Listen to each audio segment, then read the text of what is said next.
Welcome to Democracy in the 2024 election. I'm Matt Hall, I'm a professor in the Political Sciences Department and the director of the Liberty Center for the Study of American Democracy. Back in grad school, I discovered that my job comes with an unusual occupational hazard. Anytime a stranger asks what I do, if I decide to tell the truth, I find myself in conversation about politics with a total stranger. These conversations always kind of go the same way. Everyone starts with, oh, this is such an interesting time to be studying politics. They do this every single year, regardless of what's going on. No, this is not particularly unusual, despite what you might have heard on cable news. So it's not coming to an end. This is not the craziest time ever in American politics. And the next random midterm election is not the most important election in American history. Every time I have this conversation, I can't help but think of Robert Kennedy's speech a few years before he was assassinated, in which he related an old Chinese curse, may you live in interesting times, and really lamented the fact that the 1960s, they were living through one of those interesting times. Kennedy actually ripped that off from another politician, Austin Chamberlain, who in the years leading up to World War II said that they were under that same curse, living in interesting times. Turns out the whole Chinese curse thing is completely apocryphal. No such saying in China. It can be traced back to that British politician's own father, who in the 1890s gave a speech describing that period as interesting times in which each new day brings new objects of interest and new objects of anxiety. It's been 130 years, and man, can I relate to that. In an era where we're experiencing intense partisan polarization, widespread disinformation, shocking acts of political violence, and even attempted political assassinations. I'm sorry to report we are indeed living in interesting times. But have no fear. There's a panel to help alleviate our collective with a series of experts in these interesting times. We're joined today by Pulitzer Prize winner and New York Times columnist Carlos Dezada, former editor-in-chief and current editor-at-large for the Wall Street Journal, Jordan Baker, the Reverend Distinguished Professor Stephen Lewis, Distinguished Professor of Political Science, Diane Interviews, and the namesake of the Brainy Center, former Congressman and Ambassador to WEC, Francis Ring, and of course, our moderator, Dean Cole of the law school. So please join me in welcoming our panel. Yeah. Thank you for the introductions, Matt. Grateful to be here to put questions to our panel about American democracy and the 2024 election. I want to start by suggesting that Americans have probably learned more about the Electoral College over the last 4 years than they ever learned in school. Now we're in a situation where states are solidly red or solidly blue. The election of the president of the United States really comes down to just 7 swing states. In fact, I don't think it's outlandish to suggest that the people of Pennsylvania will be elected president of the United States this year. What do we do about this? Should we revisit campaign finance laws so that people living in California, their votes don't really count if California is not in play? Should they allow to give beyond the limits to candidates running in Pennsylvania? Go to Daddy, Corks. First of all, thank you for having all of us here. I understand and applaud the impetus behind the question. Anything that allows for enhanced participation in the democratic system, especially the electoral system, I think is vital. I'd be somewhat hesitant about that particular approach to it. I think it might be something that addresses symptoms more than causes, right? If you're worried about voters in other states that are not Pennsylvania, Michigan, Wisconsin, North Carolina, Georgia, Arizona, Nevada, the 7 being disenfranchised, then maybe we do something about that rather than allowing people to inject more money into those same states. I suspect it might sort of aggravate a problem. If the Electoral College is the issue, if the way we elect senators is the issue, then I think let's explore those questions.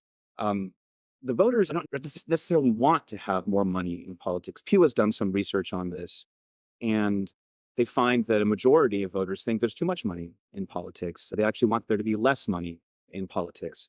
And so if we want to be responsive to voters, we might be responsive to impulse on their part as well. The last thing, and here I hesitate speaking in front of a law school dean, but the Supreme Court, it seems to me, has done plenty to allow for additional money in politics, not just the Citizens United case, but more recently, the McCutcheon, which removed limits on aggregate contributions. And so it seems even with those changes, we still face the issue, the challenge that you started. So let me ask you, Jerry, do you think that the electoral college, as Carlos mentioned, this is the thing to franchise people in 43 states that are now? Executive Cole, thank you for the invitation to be here. It's always a pleasure for me to be here. Although I have lived in the United States for more than 30 years now, I love coming to Notre Dame. My principal connection here is that I have 5 daughters, 3 of whom are graduating. One of whom is currently a sophomore. She didn't promise to be here this afternoon, but apparently Friday afternoon, football weekend, she had better things to do. I agree with Carlos. Doing anything that actually further facilitates the infusion of large amounts of money into US elections is probably not a good thing. And the Electoral College has become controversial in the last few years. I was in Florida in 2020 when we had the extraordinary Bush v. Gore runoff after the election, as it were, which went on for 5 weeks. Of course, that was what was so striking about that election. Of course, remember that was Gore won slightly more of the popular vote than Bush, and thanks to a 500 margin vote, Florida, Bush won the election, and everybody at the time was thinking, "My God, this is a freak. We never had elections like this again. So close, and where one candidate wins the popular vote but loses the Electoral College." Well, I would say with so much of American life, the freak has become the norm, and now we have these extraordinarily close elections, time after time, to create not only political dissatisfaction but obviously legal questions and challenges. I was reading recently about Nikita Khrushchev, who was the leader of the Soviet Union, who became General Secretary of the Communist Party after Joseph Stalin, after a power struggle. If you haven't seen The Death of Stalin movie, I advise you to look at it, give you a little bit of a taste of what went on. Khrushchev was leader of the Soviet Union for almost 10 years. In the context of talking about the differences between Western democracy and Soviet democracy, he said, the real problem with free elections is that nobody knows who's going to win them. And as I was reading that, I thought, actually, no, you know what? America has actually taken that a stage further now, because not only in this country do we not know who's going to win an election before it's taking place, we don't actually know who's won an election after it. So I think I understand the concerns about the Electoral College. And by the way, if we get another election, it is remarkable. If Trump would win in November, it would be, I think that's right, it would be and not win the popular vote. If he won the Electoral College in 7 elections, Democrats have won the popular vote. It'd be the 3rd time, 3 of those occasions they've been beaten in the Electoral College. I do understand the concerns. There are a number of reforms you could make. You could make the allocation of votes in the Electoral College by each state proportionate to the state's vote. You could do what 2 states currently do, which is to divide the electoral vote up by congressional districts. There are reforms you can make if you want to. The only thing I'd say in defense of the Electoral College, and it is becoming harder to defend for a lot of people, is it does reflect the federalism of the United States. The founders were very keen to ensure that this was not a single unitary polity, but that it reflected the various cultures, political cultures and characters, and the autonomy of the various constituent states. That is why the Electoral College is formed as it is, tied to the representation in Congress, and significantly overrepresents small states and underrepresents the larger states. While I understand the concerns about the Electoral College, there is something worth reflecting on what made America so successful and stable for 240 years. One of those things is the federalist system, is the fact, again, I come from Britain where there is no federalism. Britain is a whole unitary state and creates its own problems as a result. So I think you should reflect on the advantages that the Electoral College represents, as well as the demerits of it. Professor Diane Pendergast, is the Electoral College the problem? There are a lot of problems. I would say that your initial question about should we, the issue of campaign contribution limits to enable Americans to get more involved in elections. My first reaction to your question was yes, but tell that to the Supreme Court. The court has not been willing to put any constraints on spending. So that's one element. The Electoral College is a problem in the sense that overrepresentation means that the representation of millions of people in California is ignored. And the representation in many other larger states that include more people of color, by African Americans, by New York, California, the southern states tend not to get represented in the same way. The Electoral College creates a system of power that advantages the smallest portions of the population. I think the response to that might be that 1 out of every 9 Americans is a Californian. And if we eliminated the electoral college, we'd all be Californians. As opposed to Pennsylvania. Ambassador Reedy, so you served in Congress. What are your thoughts about the role of the electoral college in these elections? I think the electoral college is doing exactly what the founders set it up to do. And I think it's important in our separation of powers, in our system of protecting the big from the small, small from the big, that we allow it to function the way it is. Otherwise, you're going to have California, Chicago, and New York elect everybody. And I don't think American people deserve that. And I don't think that stands for you. With that said, on campaign finance, I have some time invested in that. When I was on George Bush's finance team, with another gentleman in this room, our budget 2004 was $164 million. It's on the paper this week that Ohio, Pennsylvania, and Michigan are going to spend almost $300 million in their Senate campaign. Dave McCormick told me that he expects them to spend $400 between him and Casey in Pennsylvania. So something's dreadfully wrong. And it's empowering a bunch of lobbyists and special interest people who exert an inordinate amount of influence on many of our legislators. And that's a real problem in and of itself. The other problem is non-disclosed contributions. You may not know this, but there's a section in the election law which allows you to give to a certain kind of PAC and not disclose what you gave. I would be absolutely against that.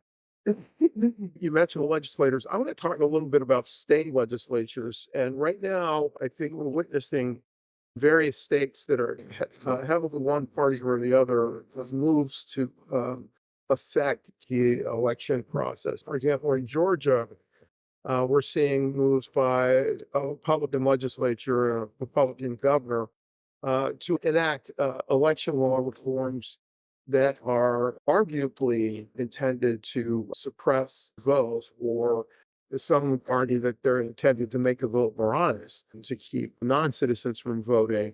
Professor Pitterhughes, what do you think about these measures? Are they likely to succeed for Republicans, or has the influx of Northerners into Southern states been so great that it overwhelms them? There are a couple of bits of information I can share that, for example, 2021, the Republican voting law changes put in place to limit Black voters. And some examples: limit the ability of the state election board and Secretary of State to enter into certain consent orders.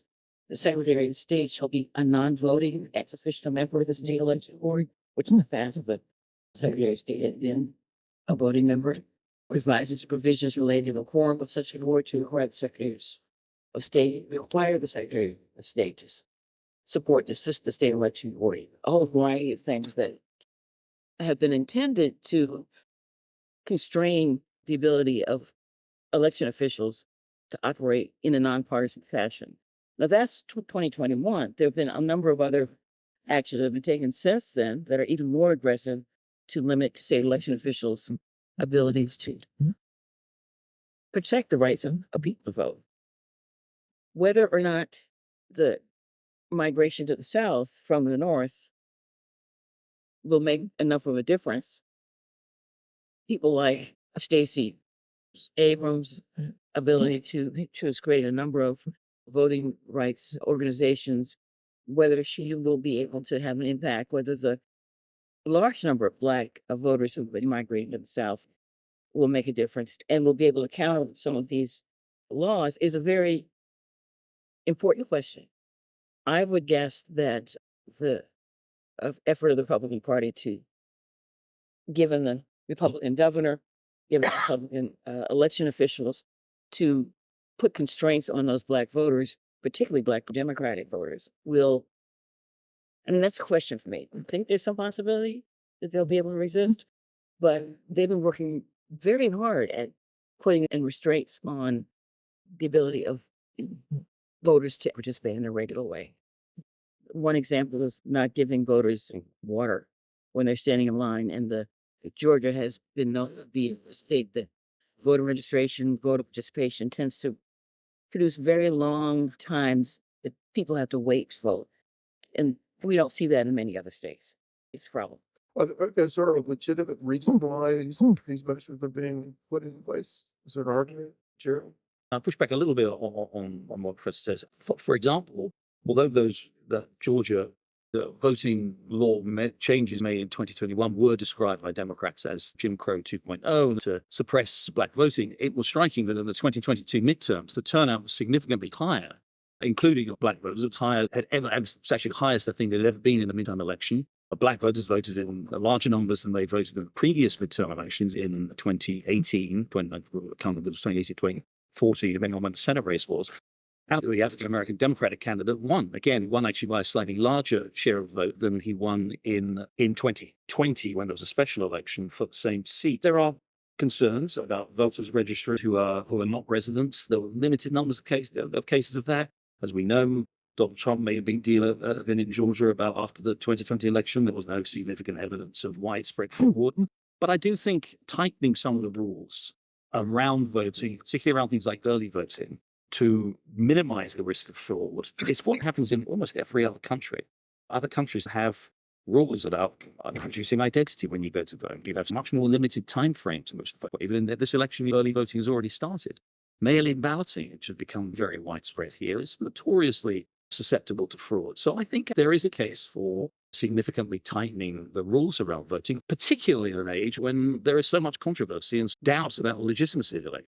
If you can do what you can to make sure that these elections are conducted, then you are going to limit the ability of people, when Donald Trump comes out and tries to say, actually, it's fraudulent voting. If you've taken very tough measures against fraudulent voting, you have a better chance, I think, of securing a higher level of confidence in the vote. Carlos, do we have fraud measures in fraudulent voting? I don't think that we determined that. I always find it interesting when politicians say that they're merely responding to widespread concerns, when in fact they've often fostered those widespread concerns to begin with. And so that is something that you've seen in recent years. In Georgia, what you're seeing is not just legislative change laws taken up by the legislature. You're seeing the state election board more recently introducing rules to the conduct of the election. For instance, in the last few weeks, the state election board in Georgia is now requiring county level officials to do a manual count, not just a machine count.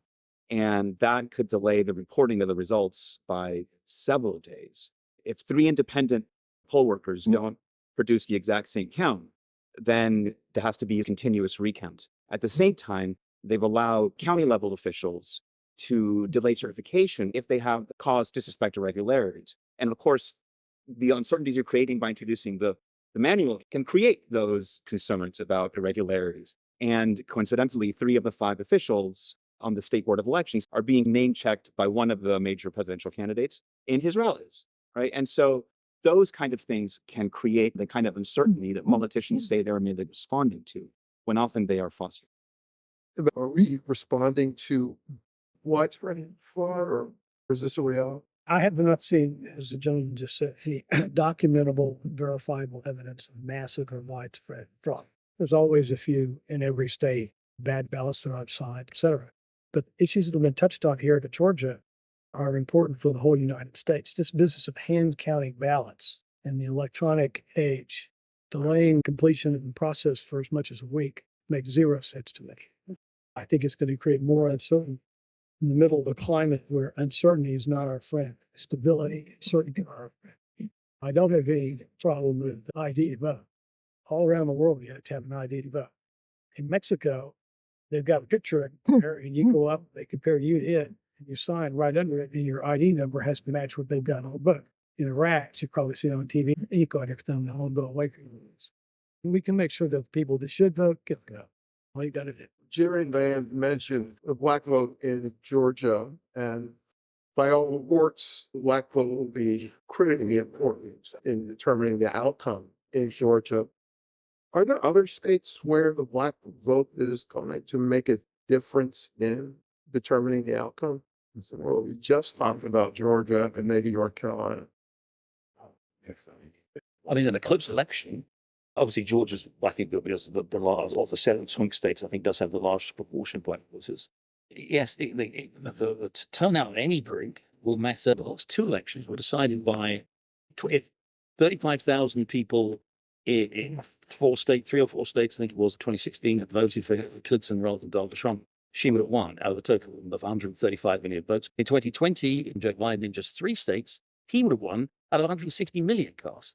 So these are the margins we're talking about. And if you look at the polling in the swing states, every single swing state, one of those 7 key states that everybody's focused on, the margin is between 0.1 in favor of one candidate and 2.1 in favor of another candidate. Georgia, I think, has the largest number of black voters among those states, but I don't think North Carolina will be quite significant. The northern states tend to have got fewer. Pennsylvania, Wisconsin, and Michigan, fewer black voters. But it could, when you have an election decided by a few thousand votes potentially in a few states, then every single facet of turnout of electoral behavior is potentially determinative. Let me ask about another swing state, Arizona.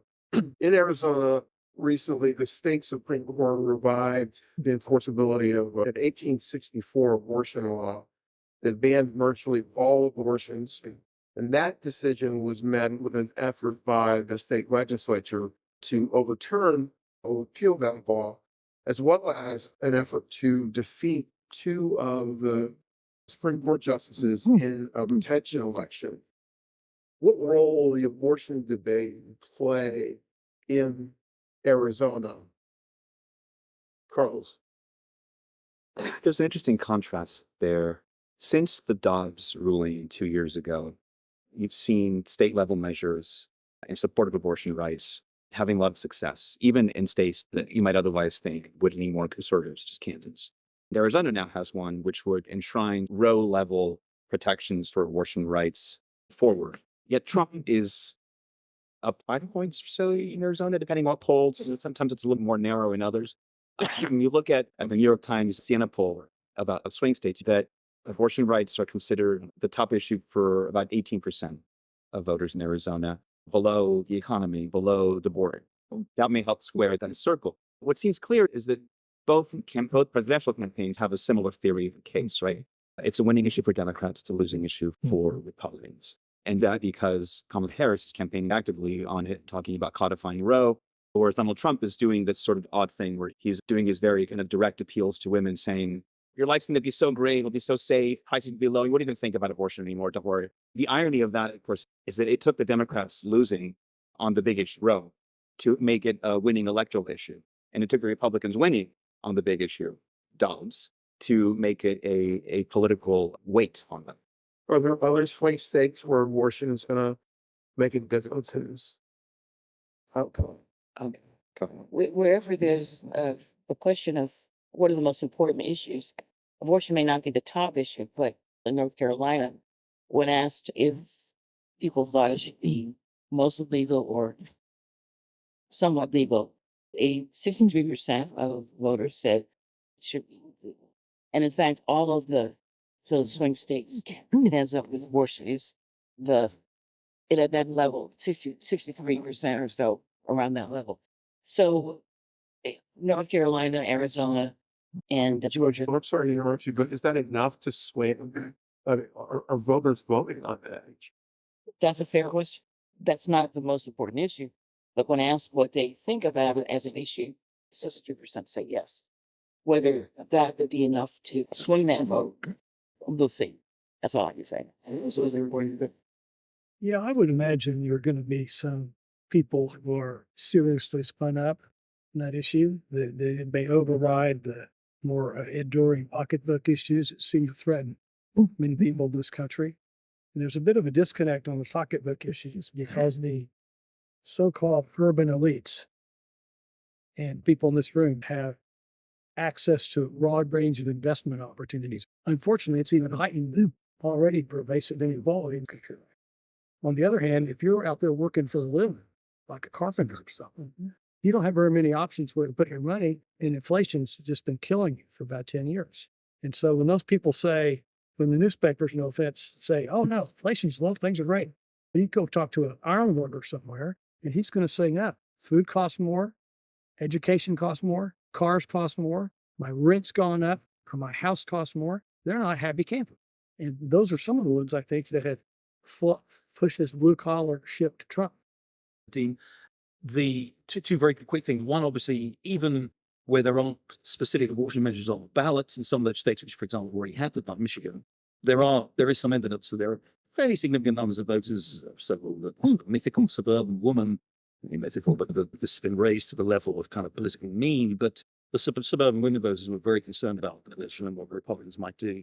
So they can make a difference there. The other thing to watch, which I think will be interesting, it's not strictly its swing states, but it's Florida, of course. Florida does have an abortion measure on the ballot. And it is quite interesting, although Trump, I think, won by 7 points in quite comfortably. Florida used to be a swing state. We now think of it as pretty solidly a red state. But the polling actually does, remember, Ron DeSantis was re-elected governor, 60% of the vote just 2 years ago. But it is interesting to see that the polling there is close.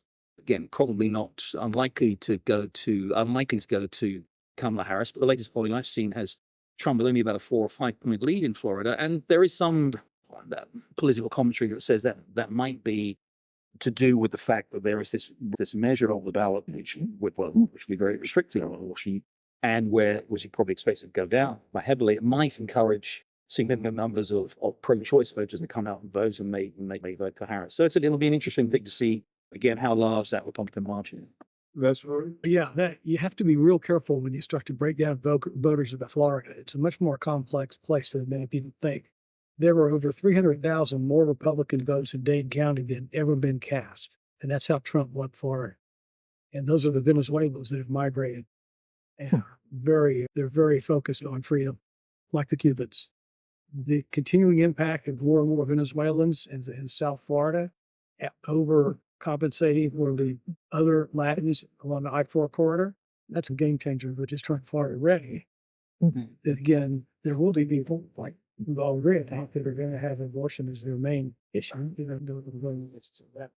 Yeah, Ambassador, you mentioned these migrants who are now Republicans in Florida, but one of the issues facing swing states like Arizona is illegal immigration, not voters, but people coming across the southern border. And neither the Biden administration nor the Trump administration that preceded it has had an effective solution to addressing the immigration crisis, as some people refer to it. And in fact, there are widespread reports that the immigration bill was in Congress, and in fact, Vice President Harris mentioned this during the debate. The immigration bill that was in Congress was opposed by President Trump, in part because he felt that, or he was accused of wanting to preserve the issue of immigration for the election, although he argued that it was a bad bill. Which was it?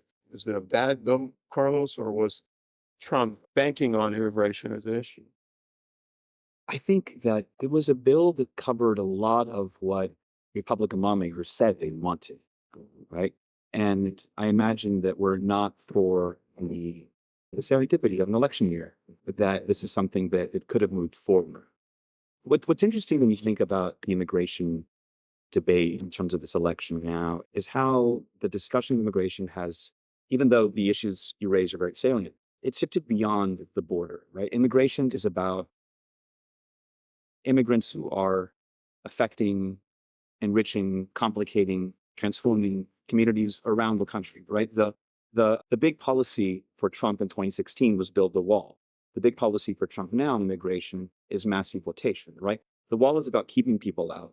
Deportations are about kicking people out, right? He talks about, if the wall is about protecting, now it's about, what do you say? Immigrants are poisoning the blood of the country. It's about purifying the country in some way. It's a real evolution in the way immigration issues being discussed in the United States.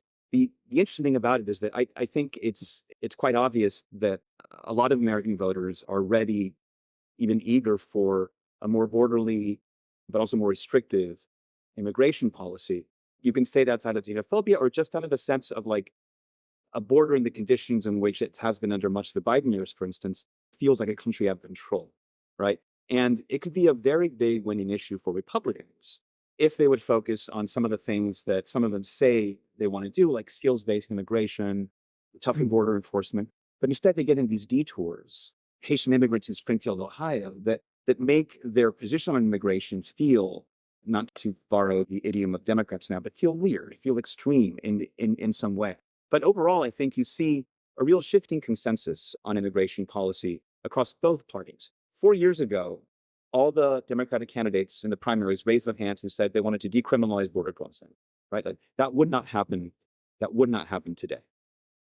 Jerry, does my question mischaracterize President Trump? A little, I think, yeah. I would say take issue a little bit with your description that neither Trump or Biden really dealt with the illegal immigration. That's true in an absolute sense. But if you look at the numbers in the 3 years after the pandemic, the first 3 years of Trump's administration, I think the number of encounters with undocumented people was about 2 million, maybe 2.5 million. In the first 3 years of the Biden administration, it was 7.5 million. I don't think there's much question that when Biden came in and immediately undid all of the pandemic and pre-pandemic measures, executive orders that Trump had introduced, and sent a signal to the world, hey, America's open. I think that's not surprising that you then got a surge in illegal migration. And second, I would also say it's not xenophobic to oppose illegal immigration or indeed to favor restrictions on legal immigration.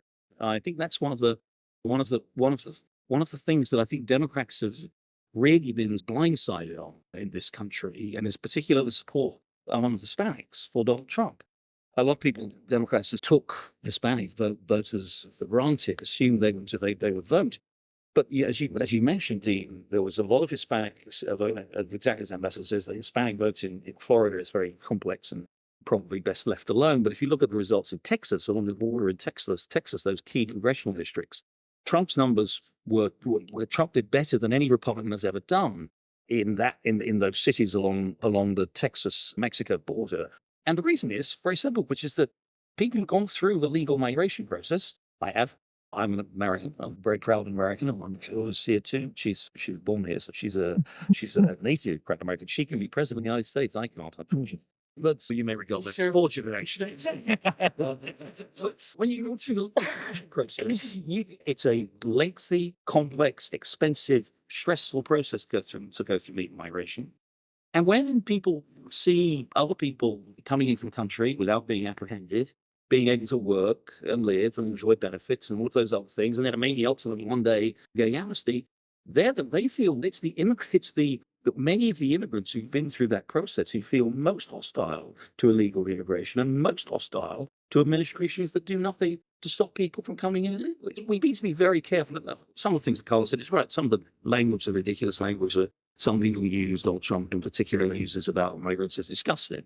But I don't think that should obscure us to the larger fact that a country, it's almost what defines a country to have control of its borders. If you're going to essentially take the position that, you know what, anybody can come in, you no longer have cohesion, you no longer have the rule of law. And if you take that approach and you create a kind of disorder that we've seen, particularly in New York City is to some extent suffering from huge numbers of migrants, many of them with legitimate cases. I'm not saying they don't, but the disorder, the overcrowding, the problems that creates, a country must have the right to decide who comes into it, who is allowed to come in legally and become a legal citizen. And I do think that's why so many people are so unhappy with this administration. Why, despite some of his language, so many people are willing to support Donald Trump. And Bruce?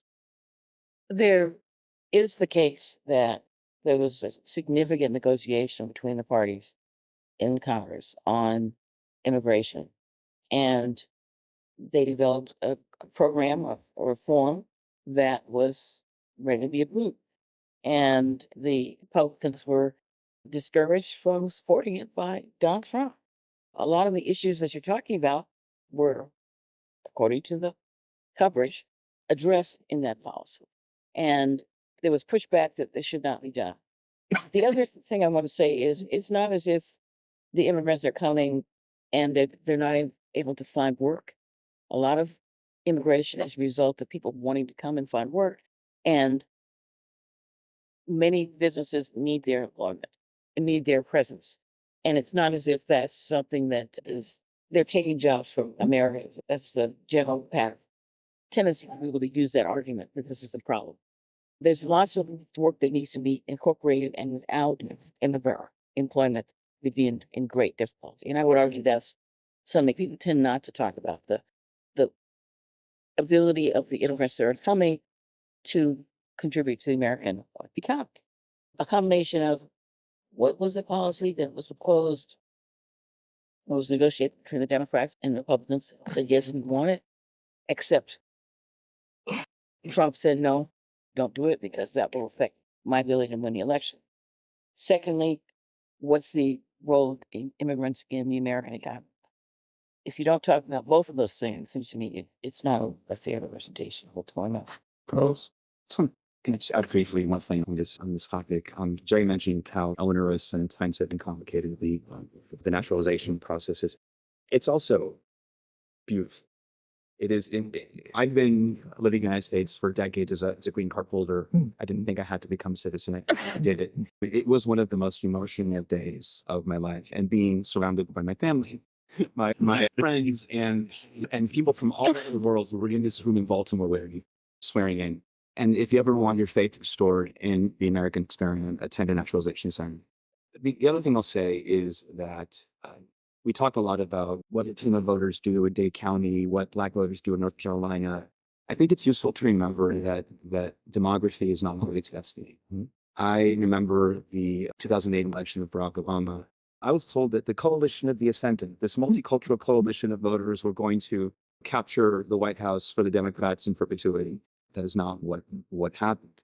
And even now you see, especially among young male Black and Latino voters, there's a lot of Trump curiosity.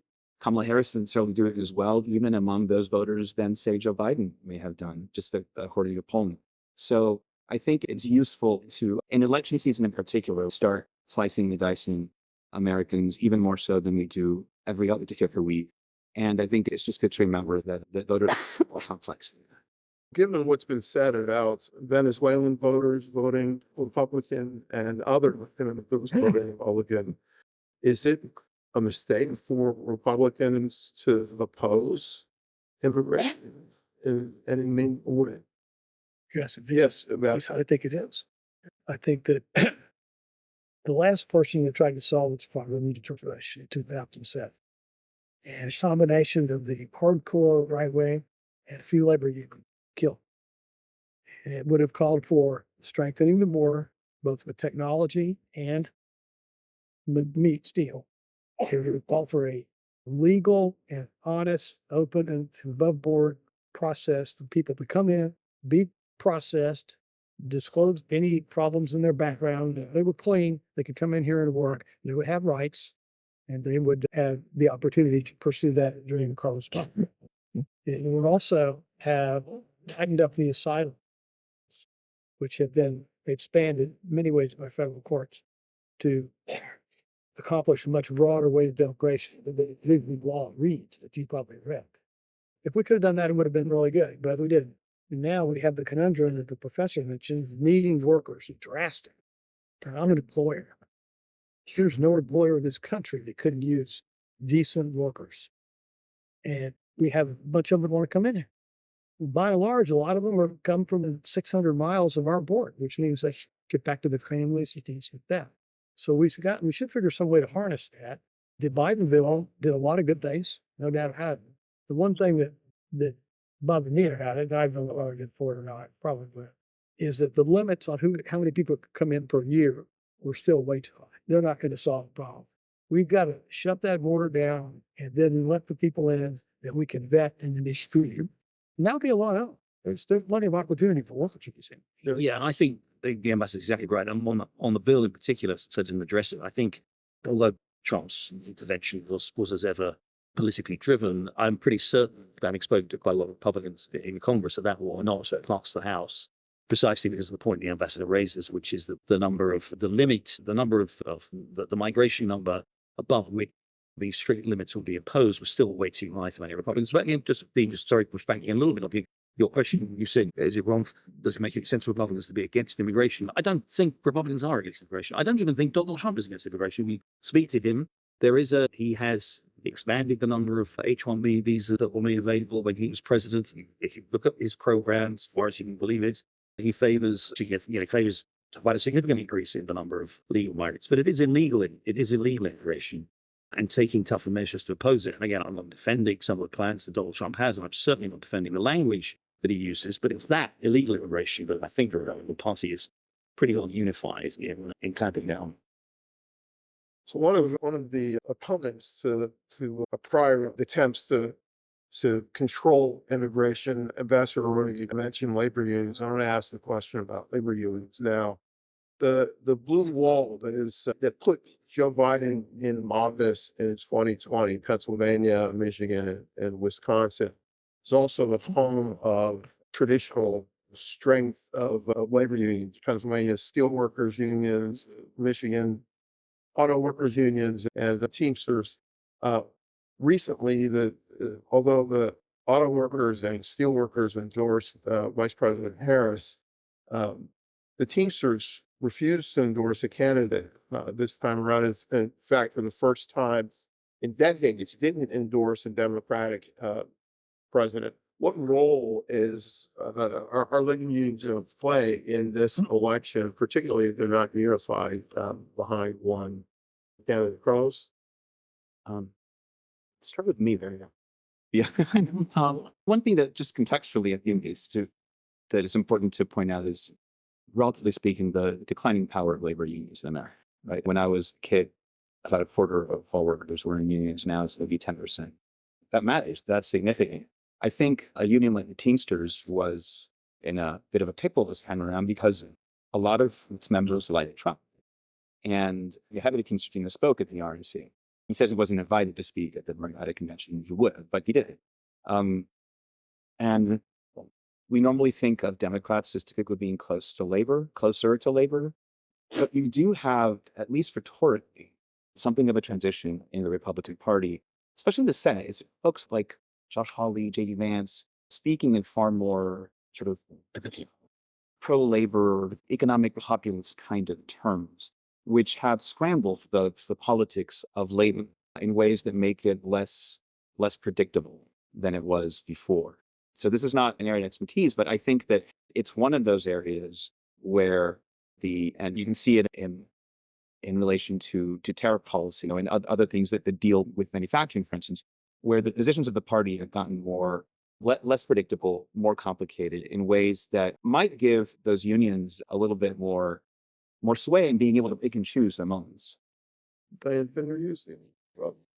I'm a little uncertain about this in the sense that you're right to point out the fact that the Teamsters, for example, didn't take a position on the candidate. Lots of subgroups within the Teamsters have been coming out in support of Harris. Some of them have, that for sure. In states like Pennsylvania and Michigan, there's no question that it's an important issue for the state as a whole and the electoral college issue. But it might, there are other cross-cutting factors. The role of Palestinians in a state like Michigan. A lot of them voted independent or not. They wouldn't vote in the primary for the Democratic candidate. We'll have to see whether the labor issues, the racial, ethnic issues, the ethnic issues in Michigan in particular, cancel each other out, which is a possibility. Sure, can you have thoughts about this? Yeah, just one thing we should obviously be careful to distinguish between public sector unions, predominantly white-collar public sector unions, and what we used to call sort of blue-collar traditional industrial unions. The white sector unions have been enormously important to the Democratic Party. Now those public sector unions are still enormously important. Teachers' unions, other public employees unions raise huge amounts of money very heavily in organizing and will continue to be. And secondly, on Carlos's point, and to sort of develop that distinction between blue-collar and white-collar unions, but Carlos's point that people like Josh Hawley and J.D. Vance are making much more of an explicit effort at outreach to unions, but also broadly to working class voters, reflects simply the dramatic realignment we've seen in demographic trends in terms of voting in this country steadily over the last 20 years, but particularly accelerating in the last 5 or 10 years. When I was a young man and first came to the United States, the unions were working class people, were heavily Democratic. They voted Democrat in enormous numbers. They thought of them as representing their economic interests. That was it, primarily an economic issue. The kind of professional classes, whether in the public sector or the private sector, tended to be conservative, tended to be more likely to vote Republican in very broad terms. In the last 10, 15 years, we've just seen this dramatic flip there now, where more and more working class voters now, as a result, emphasizing cultural issues of identity, issues of national solidarity, are voting and in the social issues are many much greater for Republicans.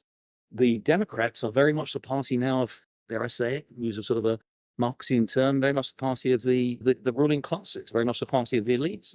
And again, just look at, for example, any one clearest demonstration of that. Look at how people vote according to whether or not they've got a college degree. The gap between people with college degrees and without college degrees in their voting behavior is wider, and is going to be in 2024. Good polls even wider than it's ever been before. People with college degrees overwhelmingly voting Democratic, and people without college degrees overwhelmingly voting Republican.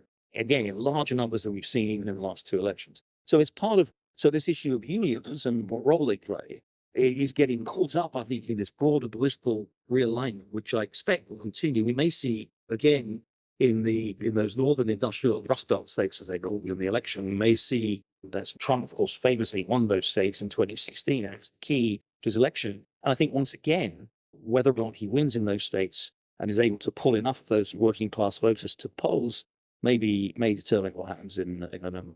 So I'm going to switch gears and ask a question about foreign policy. So I'm going to start with a person with the ambassador in front of his name.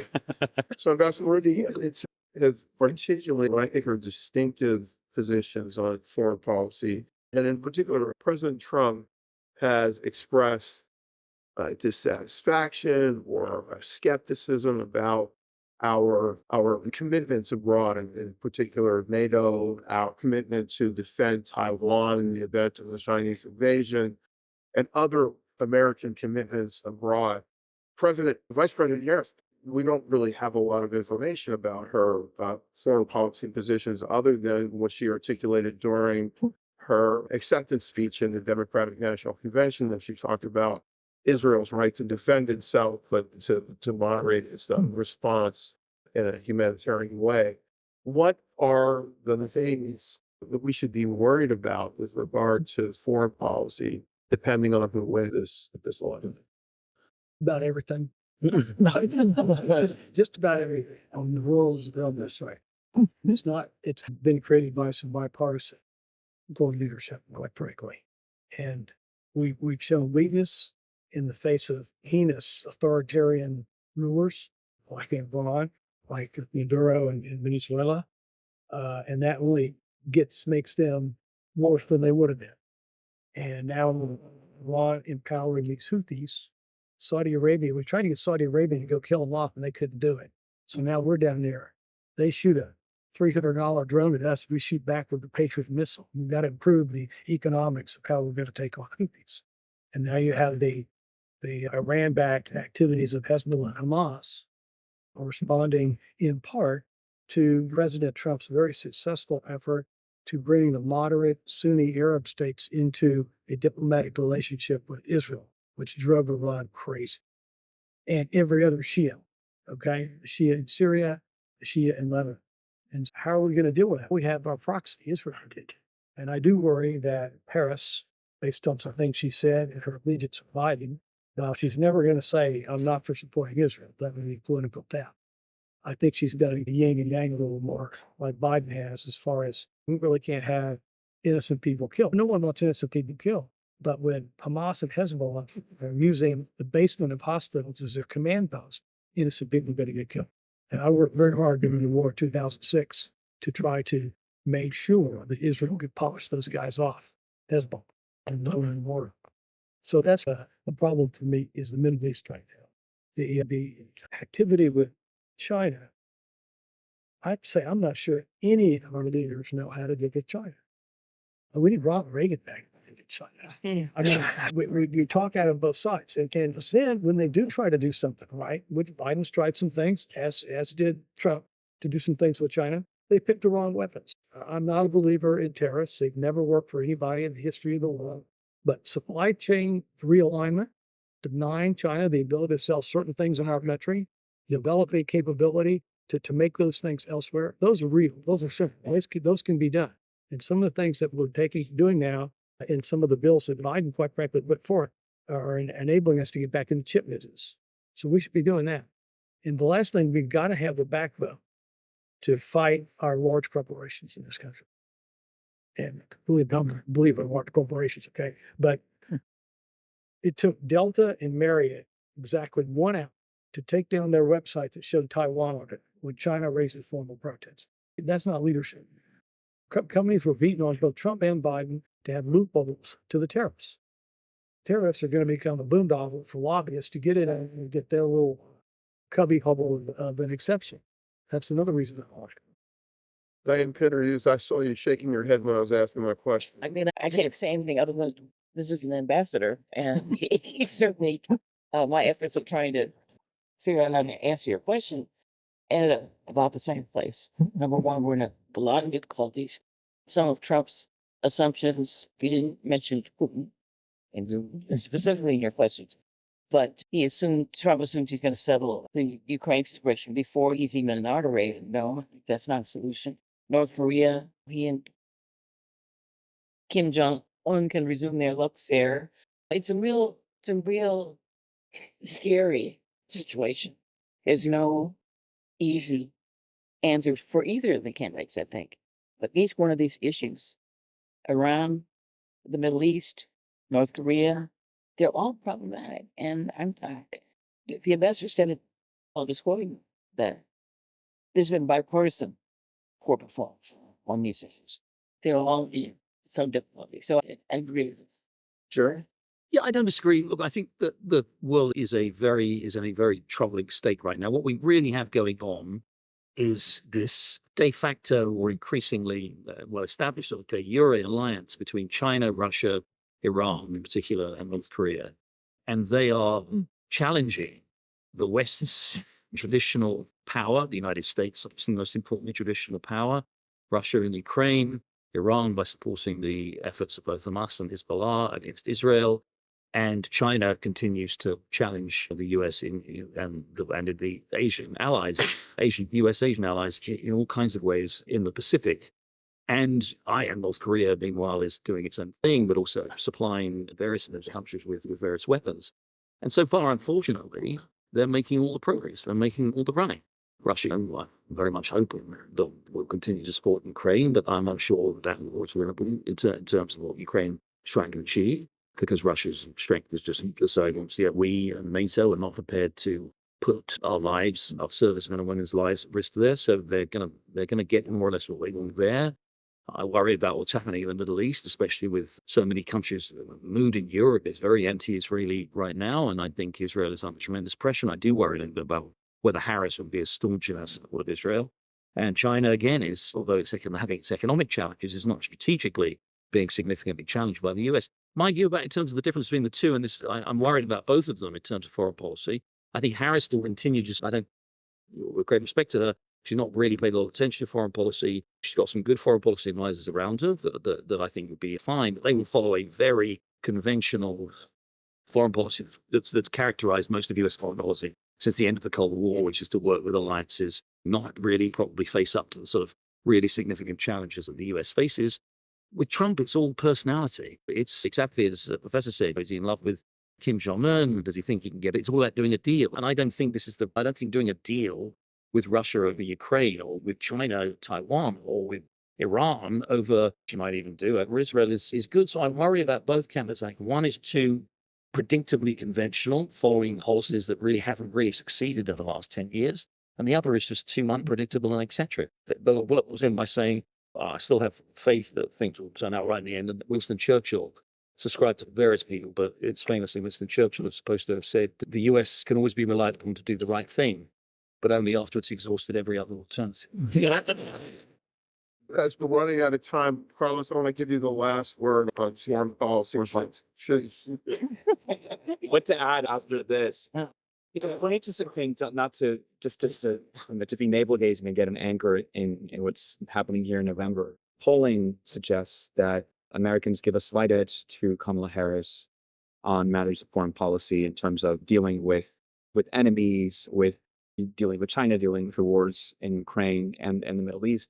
That said, voters in swing states give the edge to Trump on those same issues. So it may be that Harris holds an overall advantage and Trump holds the advantage in the places that matter. All I would do is try to think of it in near-term and long-term challenges. Gaza is right now. Russia and Ukraine is right now.